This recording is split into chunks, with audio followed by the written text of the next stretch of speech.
So, if you recall last month when Scooter had died, right?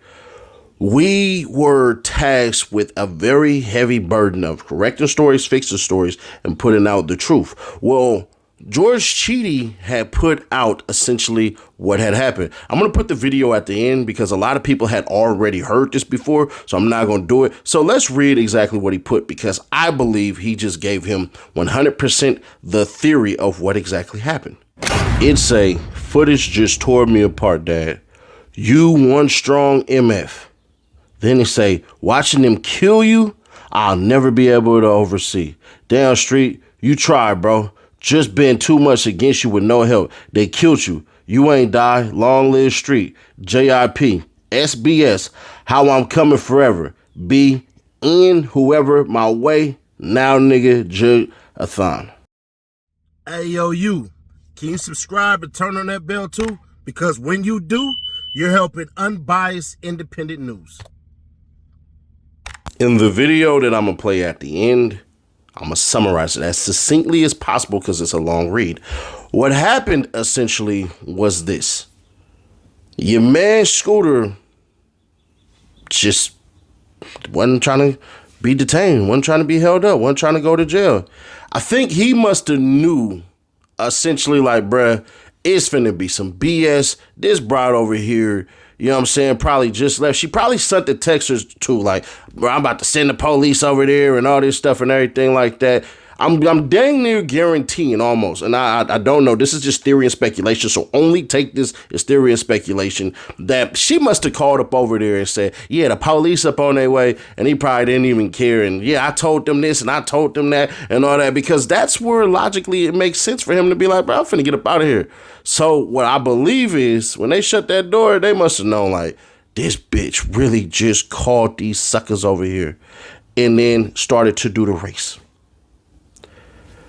Street ends up hitting one fence, clear it, boom. The other fence had a missing plank in it. So when he hit it, boom, he had wood chip in his leg, hit his artery. They put the tourniquet on him a little late, took their time doing that. So it was like a minute for them to go get it out the car and then a minute for them to come back. That's 2 minutes already bleeding out. They put it on him. They realize he's bleeding so profusely that dang, bruh, that ambulance, man, shoot, it's going to take a little while to get her. So they put him in the car. They load him in the car, in the back of the car, because he literally didn't do anything. Running away from the police just because they came technically is not breaking a law. So some of y'all be like, well, he shouldn't have ran. It's not illegal. So all you people there's no crime that was committed. He had a crime committed on him. He's the victim. So with him running, them taking basically 2 minutes to get the tourniquet put on him while he's bleeding out, by the way, dragging his body all the way to the doggone car.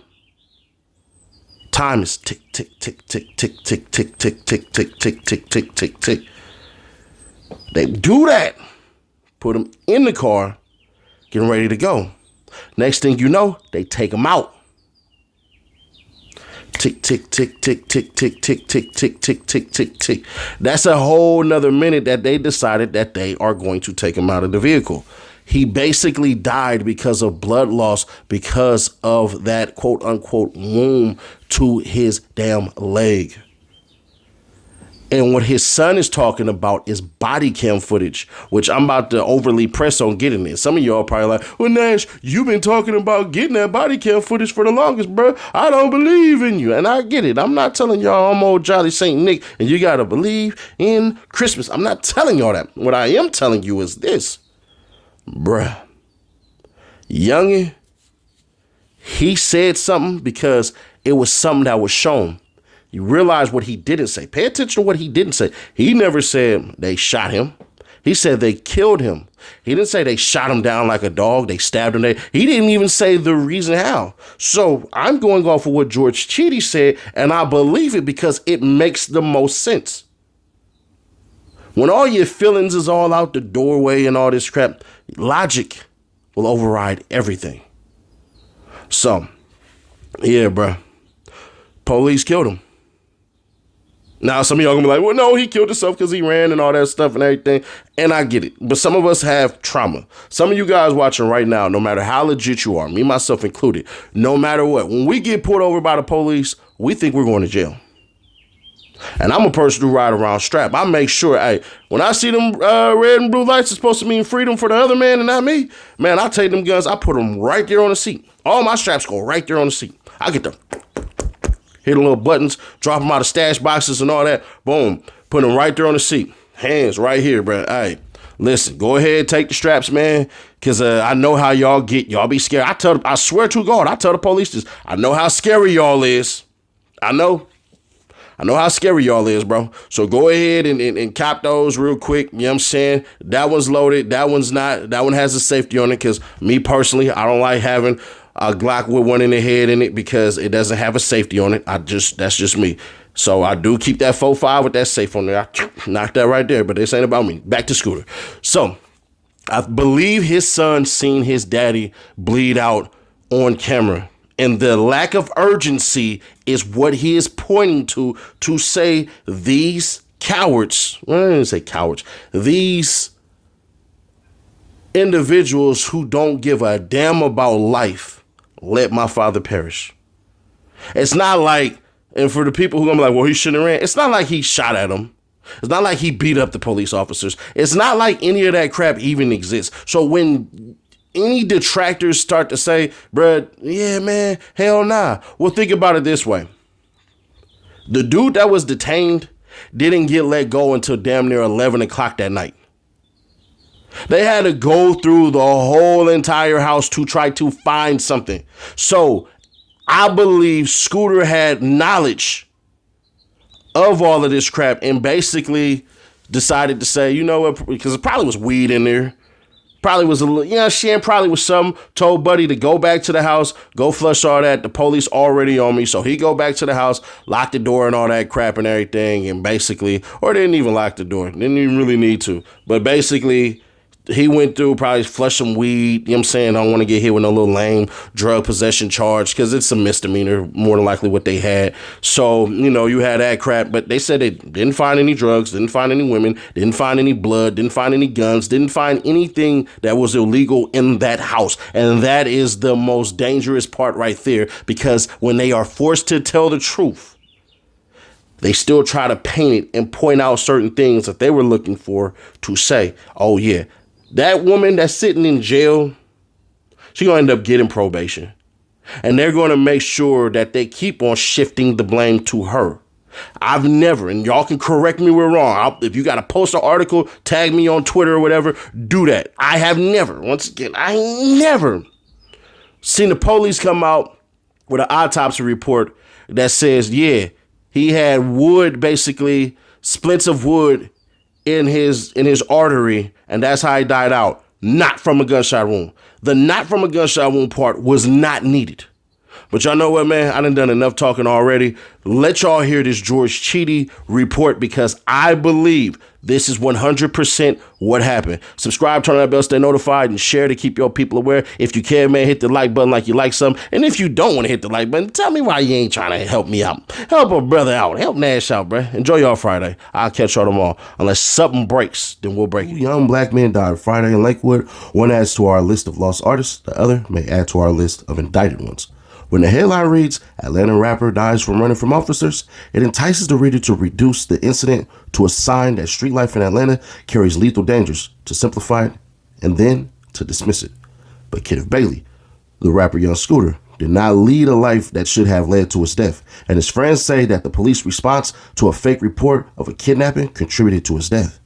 I don't mean to suggest someone has to be the next incarnation of Mr. Rogers to merit sympathy, but I want to acknowledge the assumptions we make about rappers in Atlanta, given how frequently they and the people near them seem to meet tragic ends. Those assumptions are misplaced here. A 911 caller claimed that a woman had been dragged into a house and that gunshots had been fired. Police said that call led police to a quiet cul-de-sac in the Lakewood neighborhood in South Atlanta. The call appears on first pass to be a fabrication. Police said no woman was found as a hostage at the residence. I requested a copy of 911 recording, and it will add to the story here when I get it. During the process of establishing the perimeter, Two males fled out of the rear of the house, said the Atlanta Police Department in its initial statement following Bailey's death. One male returned back into the house. The other male jumped two fences as he was fleeing. When officers located him on the other side of the fence, he appeared to have suffered an injury to his leg. Officers rendered aid, and he was transported to Grady Hospital, where he was pronounced deceased. APD's statement elides over a delay in medical treatment that bears examination. This is where it gets deep. I want y'all to understand, this right here is about to probably piss you off.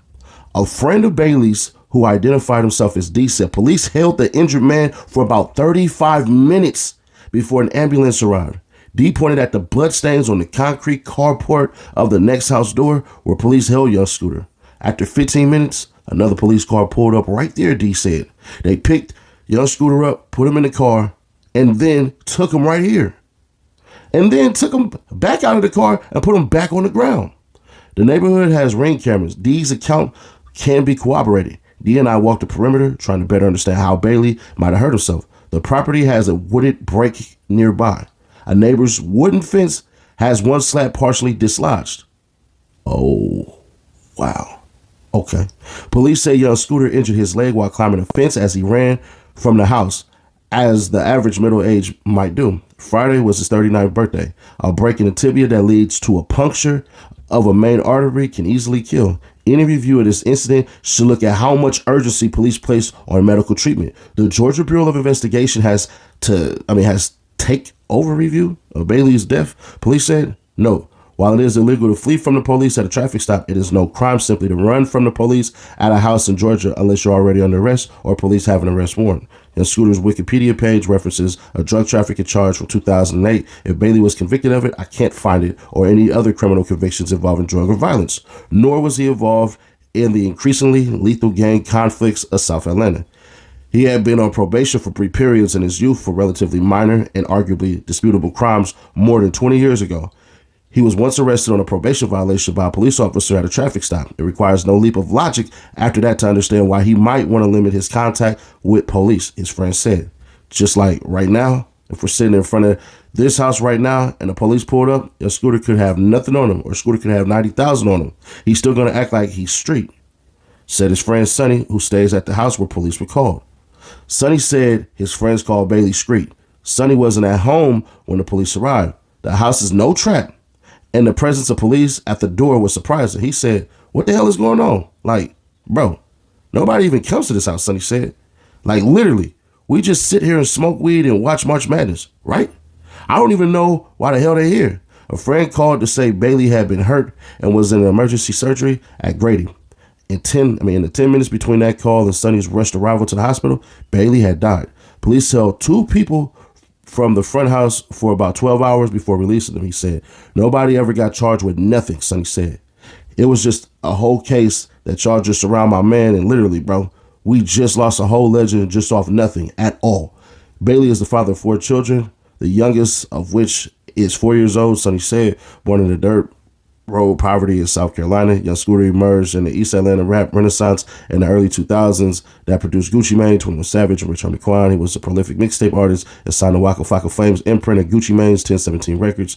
Yeah.